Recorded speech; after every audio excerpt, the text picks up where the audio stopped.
I'm recognizing, reflecting on this election, I had the privilege of saying I'm voting on democracy because I'm a high-income earner. If your check engine light is on and you've got bills piling up on the table, you're not thinking about democracy. You're not thinking about the war in Ukraine. You're thinking about how will my life be better tomorrow. We all sat around kind of wondering who is the swing voter that will decide this election. And a lot of folks thought it was women and abortion.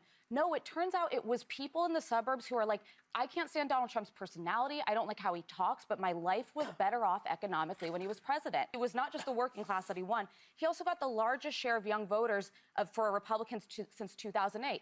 That was the height of the financial crisis. Young voters, maybe they care about Gaza, maybe they care about student loans, but to be honest, 2/3 of this country doesn't even get to go to college. They were thinking, am I going to have a job? Am I going to be able to afford the life that I want? And finally, suburban women, sure, they definitely care about abortion.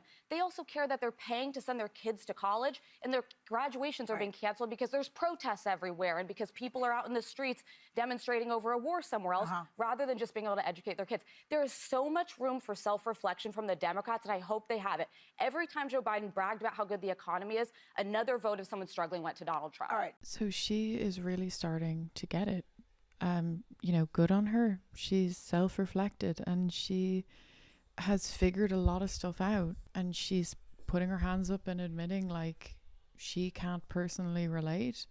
That's why she didn't understand. But there are an awful lot of people out there who have been struggling, and the Democrats need to understand that. There's a lot that the left have been subjected to, the people who were Harris voters, in terms of fear mongering. So they are not necessarily going to be thinking very rationally right now. And, someone like this woman explaining it for what it is, rather than getting into like fear mongering, Trump's going to be a dictator, etc., etc., and just saying like, look, let's remember he was president before and the economy was better for the everyday American, so they voted for him. Anybody else? I disagree. All right. I think I'd like to reframe the conversation. I think Bernie Sanders is wrong.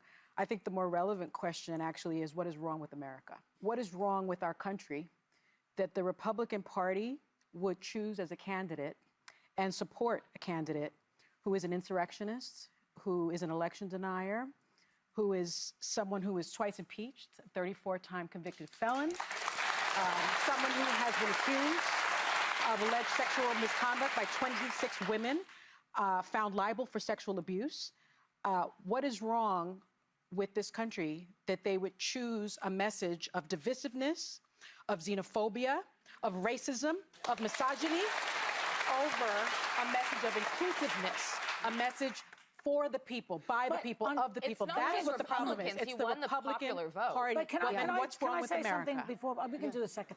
The Democrats are the ones. They are the party that cares for the blue collar exactly. voter. The Democrats are the party that claims to care for the blue collar voter.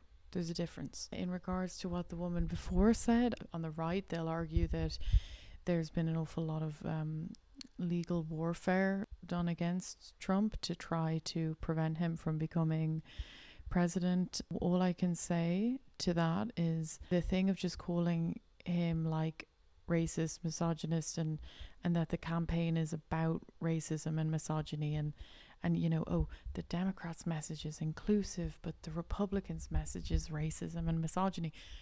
No, it's not.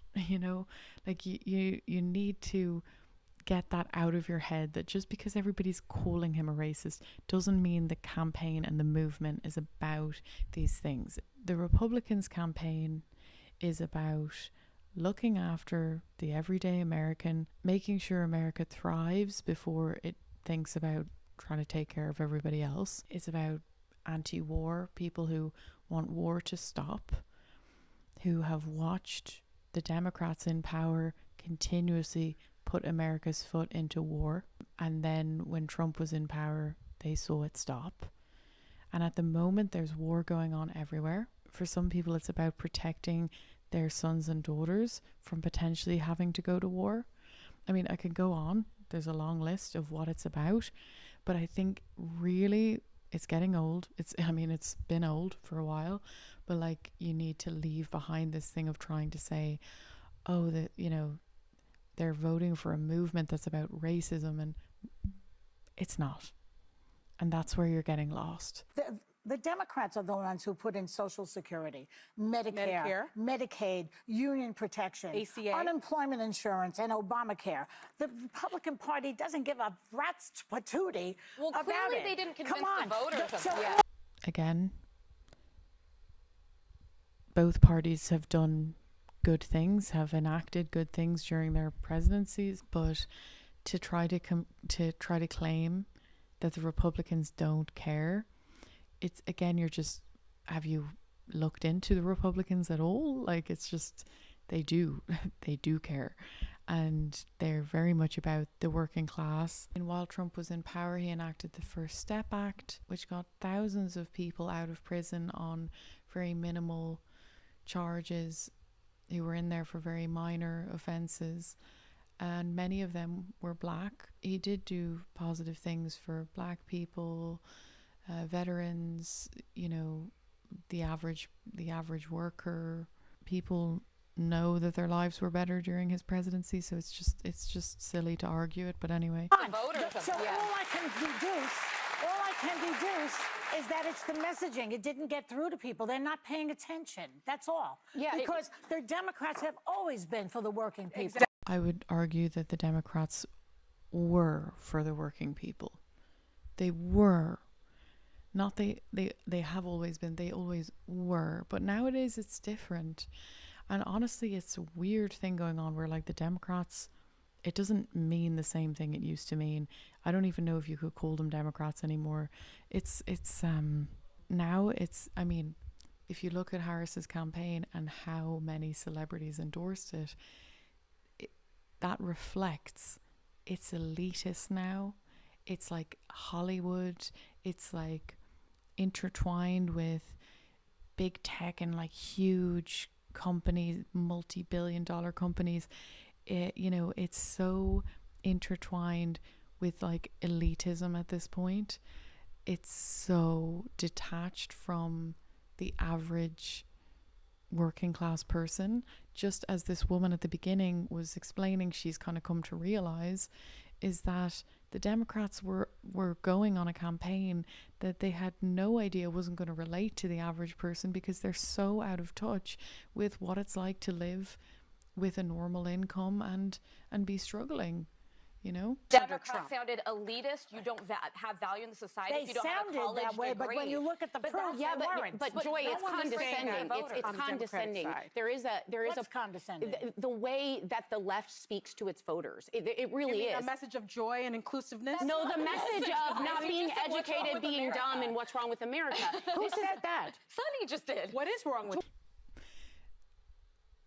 the message of joy? It blows my mind. It's just like, you know, it was a very joyful message when Obama came out and shamed black men, calling them sexist. And it was a very joyful message when Kamala was running around screaming about Trump being a fascist and Nazi lover, and, you know, and Hillary Clinton was doing the same.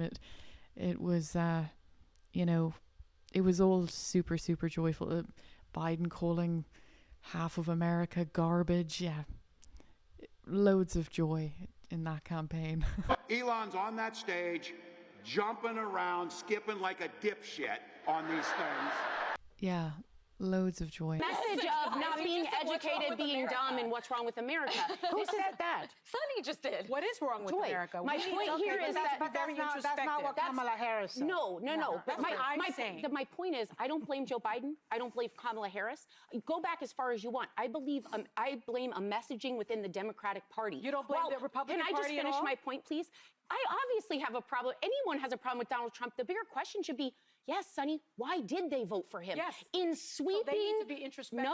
No, we need to be introspective. If we voted for Kamala Harris, we need to say, what didn't resonate with the voters? Do you know what didn't resonate with the voters? When they were saying we don't feel safe, and the left focused on defund the police and bail reform. Yeah. When they said we're worrying about...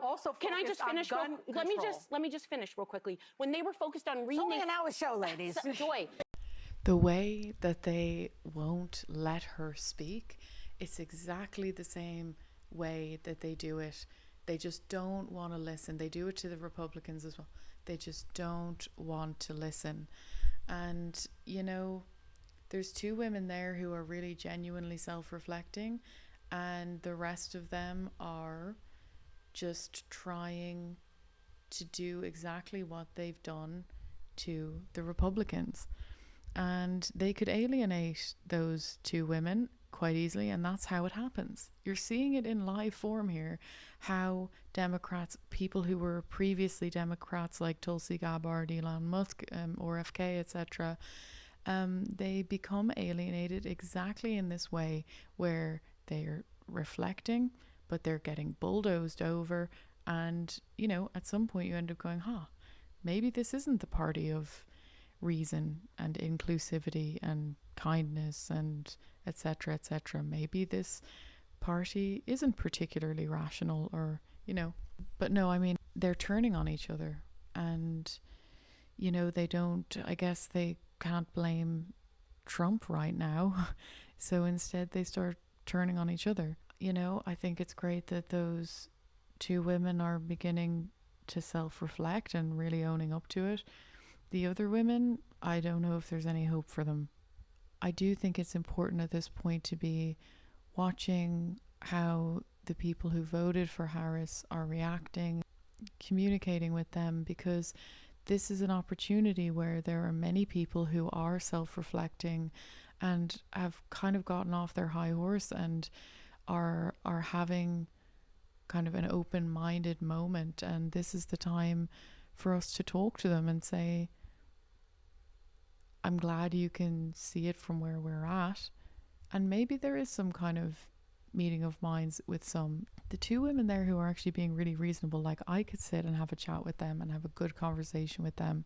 And I feel like I could have a really good conversation with them.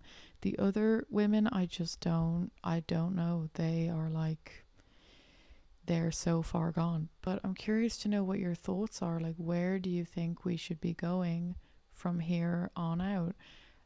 It's going to be a bit of a rocky road. The Democrats are reacting in their different ways, and, you know, there are loads of people who are very, very upset and very scared. So where do we go from here?